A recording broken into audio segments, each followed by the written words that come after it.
सध्या प्रसिद्धीसाठी रील्स बनवणे आणि त्याद्वारे पैसे कमवण्याच्या नादात प्रत्येक शहरात अनेक जण झपाटलेले दिसून येतात।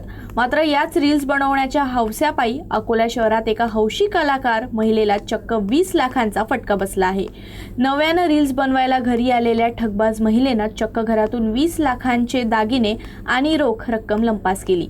रील्स बनवायला गेली आणि 20 लाखांचा फटका बसला अशी खमंग चर्चा शहरात रंगली आहे। अकोला शहरातील जुने शहर पोलीस ठाण्याच्या हद्दीत 12 फेब्रुवारीला एका घरातून 19 लाख रुपयांचे सोन्याचे दागिने आणि 90,000 रुपये रोख रक्कम चोरीला गेल्याची घटना घडली होती।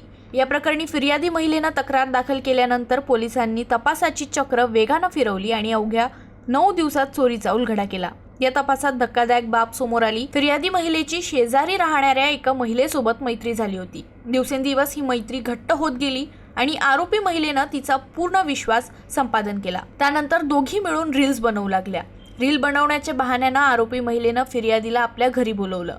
रील शूटिंग दरम्यान फिर्यादीचे लक्ष विचलित करत आरोपीनं कपाटातून सोन्याचे दागिने आणि रोख रक्कम असा सुमारे 20 लाखांचा एवज लंपास केला। चोरीनंतर हा एवज तिनं आपल्या मित्रांकडे ठेवला आणि सर्व काही सुरळीत असल्याचं भासवत पाहिलं। दरम्यान पोलिसांनी गोपनीय माहितीच्या आधारे आरोपी महिला व तिच्या साथीदारांची चौकशी केली आणि अखेर त्यांनी गुन्ह्याची कबुली दिली। जुने शहर पोलिसांनी आरोपींकडून सुमारे 21 लाखांचा मुद्देमाल जप्त केला असून एका महिलेसह 3 पुरुष आरोपींना अटक करण्यात आली आहे।